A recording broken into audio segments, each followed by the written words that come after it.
लाहौर से शराज निसार साहब हैं, आपका शुक्रिया। पेशावर से नासिर दावड़ साहब, आपका भी शुक्रिया। और हमें कराची से ज्वाइन करेंगे ज़ुहैब जिया, मैं थोड़ी देर में उनसे भी रब्ता करूंगा। लाहौर से आगाज करते हैं। लाहौर में तो हम सेफ समझते थे, mugging, mobile snatching, street crimes का यहाँ पे इतना मसला नहीं था शराज साहब। अब क्या सूरत हाल है, क्यों पुलिस नाकाम है इस पे काबू पाने से? अली बहुत शुक्रिया।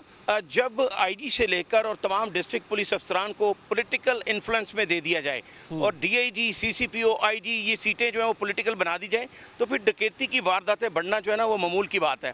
आप परेशान ना होइएगा, मैं सिर्फ आपको आज के दिन की बात बता रहा हूँ कि लाहौर में 6 करोड़ से जायद वारदातें हुई हैं और एक सिक्योरिटी गार्ड को मजम्मत पर कत्ल कर दिया गया, जबकि 3 अफराद को जख्मी किया गया है।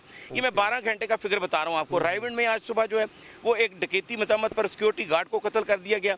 मनावा के इलाके में 2.5 करोड़ रुपए की वारदात हुई। 29 अफराद एक फैक्ट्री से 2.5 करोड़ रुपए का सामान ले गए, जबकि दीगर इलाकों में सदर डिवीजन सबसे आगे है, जिसमें 3 दिन के दौरान जो है 5 करोड़ से जायद की वारदातें हुई हैं। रात के एक ज्वेलर की दुकान से 1.25 करोड़ रुपए की वारदात की गई है। और अगर महीने की बात कीजिए, रमजान के महीने में तो 5 अफराद को सिर्फ डकैती मजामत पर कत्ल किया गया, 11 को जख्मी किया गया है। और इसके अलावा 7,000 से जायद डकैती और चोरी की वारदातें हो चुकी हैं। रोजाना की बुनियाद पर 50 से जायद मोटरसाइकिलें जो हैं वो चोरी हो रही हैं और छीनी जा रही हैं। अगर आप लाहौर के किसी भी पुलिस अफसर से पूछ लेंगे तो वो ये कहेंगे कि पहले 70-80 होती थी, अब अल्लाह का शुक्र है कि 50 से जायद मोटरसाइकिलें चोरी और छीनी जा रही हैं। जबकि गरीब की सबसे बड़ी सवारी ही ये, और हर थाने में 70 से 80 मोटरसाइकिलें पड़ी भी हुई हैं, लेकिन वो क्यों नहीं पहुंचती हैं मालकान तक, ये पुलिस अफसरान ही बताएंगे। उनका ये कहना है कि मुकदमात में मतलूब होती हैं और इसलिए वहां तक नहीं पहुंचती हैं। अब डीआईजी ऑपरेशन अली नासिर रिजवी जो है वो 10 दिन हो गए हैं, ना वो लाहौर में से ही काम कर रहे हैं, ना वो इस्लामाबाद जा रहे हैं। इस्लामाबाद जैसा शहर जो है वो, वहां पर इतनी वारदात बढ़ गई है कि शायद पाकिस्तान की तारीख में पहले इतनी वारदातें नहीं। उसकी भी सबसे बड़ी वजह यही है कि जो 10 दिन पहले वजारत दाखिला की तरफ से सपोर्ट किया गया डीआईजी ऑपरेशन अली नासिर रिजवी को आईजी लगाने का, तो वो एक सियासी मसला बना हुआ है। जबकि 3 सीनियर जो डीआईजी हैं इस्लामाबाद के, उन्होंने छुट्टी के लिए अप्लाई कर दिया कि हम आईजी अली नासिर रिजवी की सुपरवीजन में काम नहीं करेंगे, जिसके बाद ये मामला और भी खराब हो गया। और जो वहां पर तैनात थे आईजी, ठीक है, उन्होंने उसी वक्त चार्ज छोड़ दिया था। वापस आता हूँ शराज निसार साहब, मेरे लिए हैरानी की बात यह है कि इससे पहले नासिर दावड़ साहब, जब हमने आपसे बात की पेशावर के हवाले से, तो या ईद के चांद के हवाले से बात होती थी या फिर दहशतगर्दी के हवाले से बात होती थी। ये पहली दफ़ा शायद हो रहा है कि मैं अपने करियर में कि मैं आपसे बात कर रहा हूँ, आप रिपोर्ट कर रहे हैं और ये स्ट्रीट क्राइम के हवाले से रिपोर्ट हो रहा है। पेशावर में हमने स्ट्रीट क्राइम कभी नहीं सुना था। क्या वजह है सर, पेशावर अनसेफ हो गया आम लोगों के लिए? देखो, बुनियादी तौर पर हम अगर पूरे सूबे को देखें तो हमारा खैबर पख्तूनख्वा जो है वो हालात जंग में है। हम इसको ये कह सकते हैं कि हालत जंग में है। लेकिन उस वक्त, उस दौरान तो ऐसे वाक़यात तो होते रहेंगे। मैं बता दूं कि पेशावर में भी इंतहाई ख़तरनाक हद तक स्ट्रीट क्राइम का जो रेशो है वो बढ़ गया है।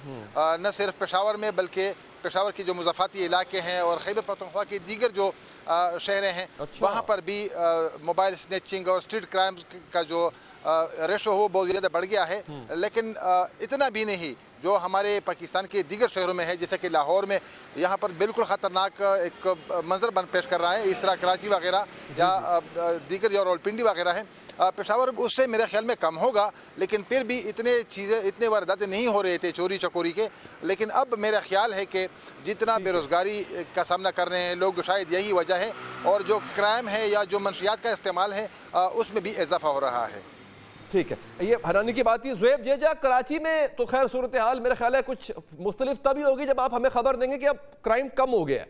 अगर बढ़ रहा है तो ये तो एक मामूल की खबर बन चुकी है कराची में। आज बिल्कुल कराची में जो स्ट्रीट क्राइम है या जो दीगर जराइम या क्राइम है वो कोई आज के तो है नहीं। उनको 20-25 साल हो गए हैं जो नासूर बन चुके हैं, खत्म होने का नाम नहीं ले रहे हैं।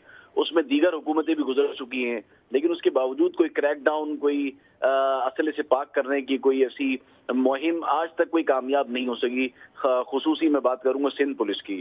कच्चे के डाकू आजाद फिर रहे हैं और दूसरे कराची में रोज बरोज जो है वो रोजाना स्ट्रीट क्रिमिनल्स जो है वो दिन दिहाड़े रात की तारीखी में घर की दहलीज पे राह चलते हुए चौरंगी पे। ये खबरें आ रही है कि फौज के हवाले किया जा रहा है कराची, क्या ये ऐसी खबरों में कोई सदाकत है? रेंजर्स की जो इख्तियारात है उस पे सियासी जमातें जो है वो पीपल्स पार्टी को कह रही हैं कि उसको इख्तियारात दिए जाए। जब रेंजर्स के पास माजी में इख्तियारात थे तो रेंजर्स ने टारगेटेड जो है वो इनके खिलाफ कार्रवाइयां करके स्ट्रीट क्रिमिनल्स के खिलाफ बड़ी अच्छी कामयाबियां जो है वो हासिल की थी। अगर दोबारा रेंजर्स को इख्तियारात दे दिए जाते हैं और फ्री हैंड दे दिया जाता है तो यकीनन दोबारा से आदाद शुमार में जो है वो कमी देखने में आएगी, क्योंकि पुलिस जो है वो पैटर्नाइज क्राइम में मिक्सअप क्रिमिनल में मिल चुकी है और पुलिस के पास वक्त ही नहीं है सिवाय अपनी रिश्वत बटोरने का या दीगर जराइम से भत्ता लेने का या ऊपर अफसरान तक पहुंचाने का। और एक नई बात इसमें यह है कि इस वक्त सीएम और वजीर अच्छा, वक्त हमारे पास कम है। बहुत बहुत शुक्रिया ज़ुहैब आपका, शराज निसार साहब आपका भी बहुत बहुत शुक्रिया और नासिर दावड़ साहब आपका बहुत शुक्रिया।